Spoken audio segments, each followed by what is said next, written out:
हम अभी तक खाने-पहनने तक में अपनी पुरानी कुप्रथाओं की प्रशंसा करते नहीं थकते, भले ही उन कुप्रथाओं के कारण हमें हानि ही क्यों न उठानी पड़े। मैं साड़ी के पहनावे की बात करना चाहता हूँ आज। शरीर को ढकने व प्रतिकूल मौसम के कुप्रभाव से बचाने के लिए शरीर पर तरह-तरह के वस्त्र धारण किए जाते हैं।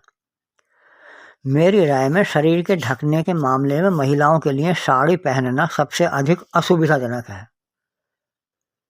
बुरा है।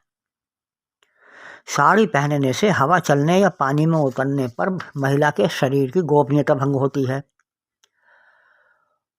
और टांगों को लगने वाली ठंड से भी बचाव नहीं होता है।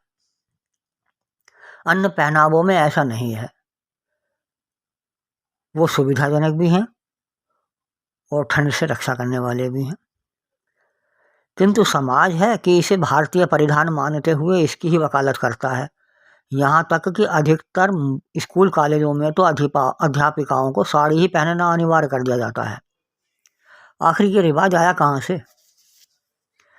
मेरे विचार से यह रिवाज इंसान की सभ्यता, थोड़ी सी सभ्यता भी जहाँ से आरंभ हुई वहीं से आरंभ हुआ।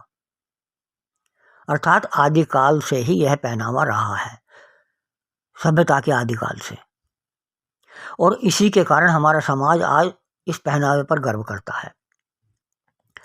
जिस काल में इंसान को अपने शरीर को मौसम की मार से बचाने हेतु और कुछ अंगों को छिपाने हेतु उसे ढकने की आवश्यकता महसूस हुई होगी, तो उसे किसी ऐसी चीज़ की आवश्यकता भी पड़ी होगी जिससे उसे ढका जा सके।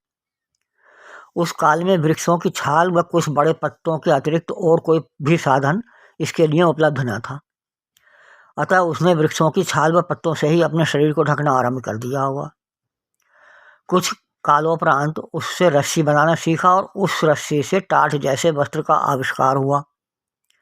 कालांतर में कपास के पेड़ के फूल से उसने वस्त्र बनाकर पहनना आरंभ किया होगा। किंतु उस काल में उसने शरीर की अनुकूलता के अनुसार सिलाई करके वस्त्र तैयार करना सीखा नहीं था। अतः वृक्षों की छाल से लेकर रुई के कपड़े तक वह उसे लपेट कर ही अपने शरीर को ढकता रहा। आज भी प्राचीन ऋषि मुनियों को जिस प्रकार बिना सिले वस्त्र को शरीर से लपेटकर गर्दन के पीछे उसमें एक गांठ लगाते हुए दिखाया जाता है, वही ढंग स्त्री और पुरुष दोनों के पहनने का रहा होगा। अतः बिना सिलाई किए गए वस्त्र ही प्राचीन समय में पहने जाते रहे होंगे। वर्तमान में भी कुछ साधु वेशधारी थान में से अपने अनुकूल लंबाई का कपड़ा कटवाकर उसे बिना सिलाए ही पहनते देखे जा सकते हैं। आज की साड़ी भी उसी का एक रूप है, अर्थात थान का लगभग 5 मीटर लंबा एक टुकड़ा। थान के इस टुकड़े को रंग बिरंगा बनाकर या उस पर कुछ छपाई करके लपेटकर गर्व महसूस करना ही हमारा आज फैशन बना हुआ है। सलवार कुर्ता कितना भी सुविधाजनक क्यों ना हो, किंतु विवाह आदि उत्सवों पर साड़ी पहनना मानो भारतीय महिलाओं के लिए गरिमा की पहचान है। क्या कहा जाए ऐसे समाज को, आप सोचिए। संभव है मेरी इस बात को सुनकर कुछ लोग असंतुष्ट हों, किंतु मेरा उनसे अनुरोध है कि सच को स्वीकार करने का साहस रखें, उसके विरोध बिना विचारे विरोध ना करें।